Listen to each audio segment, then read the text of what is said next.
வணக்கம். ஒரு நிமிஷம் யோசிச்சு பாருங்க. திடீர்னு ஒரு மெடிக்கல் எமர்ஜென்சி வந்தா உங்க குடும்பத்தோட நிதி நிலைமை என்ன ஆகும்? இந்தியால இது லட்சக்கணக்கான மக்களுக்கு ஒரு நிதர்சனமான உண்மை.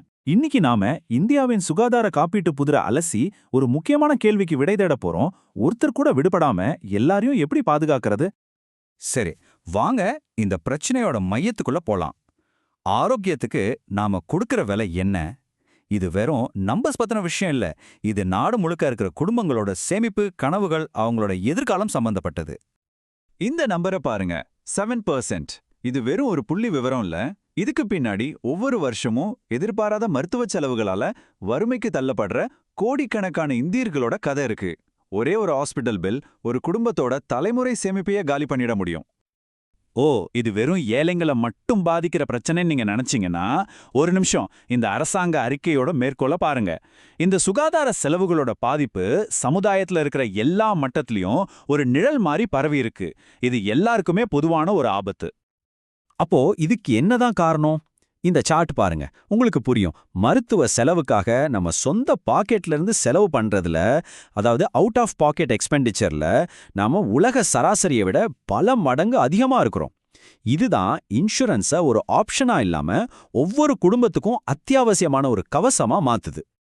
சரி, இவ்ளோ பெரிய பிரச்சனைக்கு இந்தியாவோட பதில் என்ன? நம்ம அரசாங்கம் என்ன செஞ்சிருக்கு? அதோட சுகாதார பாதுகாப்பு வலை எப்படி இருக்குன்னு பார்க்கலாம்.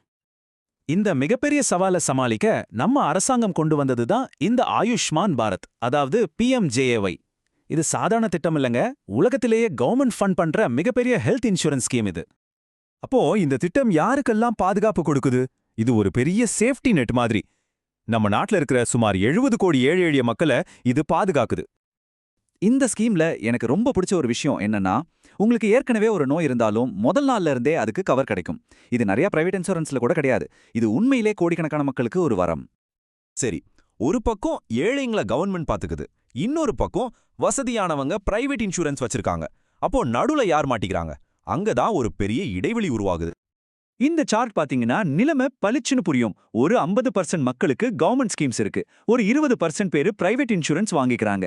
ஆனா நடுவுல இருக்கிற அந்த 30% அவங்க யாரு? அவங்க தான் இந்த சிஸ்டம்ல இருக்கிற மிகப்பெரிய கேள்விக்குறி. ஆமா, அந்த கேள்விக்கு வருவோம். யார் இந்த 30% மக்கள்? அதாவது யாருக்கு எந்த விதமான காப்பீடும் இல்ல? இவங்கள தான் பாலிசி பண்றவங்க மிஸ்ஸிங் மிடில்னு சொல்றாங்க. அதாவது கவர்மெண்ட் ஸ்கீம்ல சேர்ற அளவுக்கு இவங்க ஏழைகளும் இல்ல, ஆனா அதே சமயம் பிரைவேட் இன்சூரன்ஸ் வாங்குற அளவுக்கு வசதியானவங்களும் இல்ல.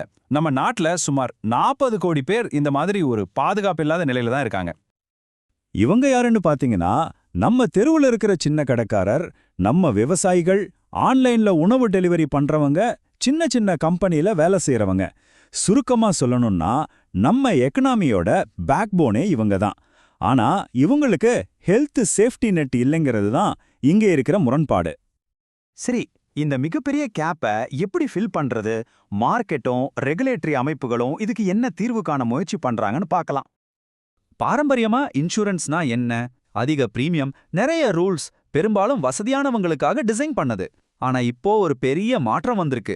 இன்சூரன்ஸ் கம்பெனிங்க இப்போ கம்மி விலையில சிம்பிளான பாலிசிகளை கொண்டு வர முயற்சி பண்றாங்க, குறிப்பா இந்த மிஸ்ஸிங் மிடில் மக்களுக்காக. இந்த மாற்றத்துக்கான தேவை எவ்வளவு பெருசுன்னு பாருங்க. ஹெல்த் இன்சூரன்ஸ் மார்க்கெட் ராக்கெட் வேகத்துல வளர்ந்துட்டு இருக்கு.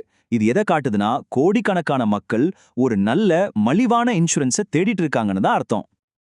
புது புது பாலிசி மட்டும் பத்தாது இல்லையா, கஸ்டமரோட மொத்த எக்ஸ்பீரியன்ஸையும் வேகமா நம்பகத்தன்மையா மாத்தணும். இப்போ அதுல தான் கவனம் செலுத்தப்படுது. இன்சூரன்ஸ் வச்சிருக்கவங்களுக்கு இருக்கிற பெரிய தலைவலி என்ன? ஹாஸ்பிட்டல்ல இருந்து டிஸ்சார்ஜ் ஆகும்போது ரொம்ப நேரம் காக்க வைக்கிறது. இந்த பிரச்சனைக்கு தீர்வு காண நம்ம இன்சூரன்ஸ் ரெகுலேட்டரான IRDAI ஒரு அதிரடியான மாற்றத்தை கொண்டு வந்திருக்காங்க. இந்த புதிய 3 மணி நேர ரூலை பாருங்க. ரொம்ப சிம்பிள். இனிமே டிஸ்சார்ஜ் அப்ரூவலுக்காக மணிக்கணக்குல காத்திருக்க வேண்டிய அவசியமே இல்ல. இது பாலிசி வச்சிருக்கவங்களுக்கு உண்மையிலேயே ஒரு பெரிய நிம்மதி. அது மட்டும் இல்லாம இந்த முழு ப்ராசஸையும் ரொம்ப திறமையா மாத்தும். இந்த எல்லா மாற்றங்களும் ஒரு பெரிய கனவோட ஒரு பகுதி தான். அது என்னன்னா, 2047க்குள்ள இந்தியால இருக்கிற ஒவ்வொருத்தருக்கும் ஹெல்த் இன்சூரன்ஸ் இருக்கணும். இது ஒரு பெரிய லட்சியம், ஆனா நம்ம நாட்டோட ஆரோக்கியமான எதிர்காலத்துக்கு இது ரொம்பவே அவசியம்.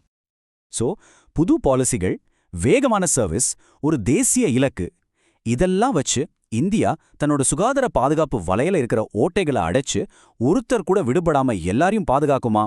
இதுதான் நம்ம முன்னாடி இருக்கிற $1 மில்லியன் கேள்வி.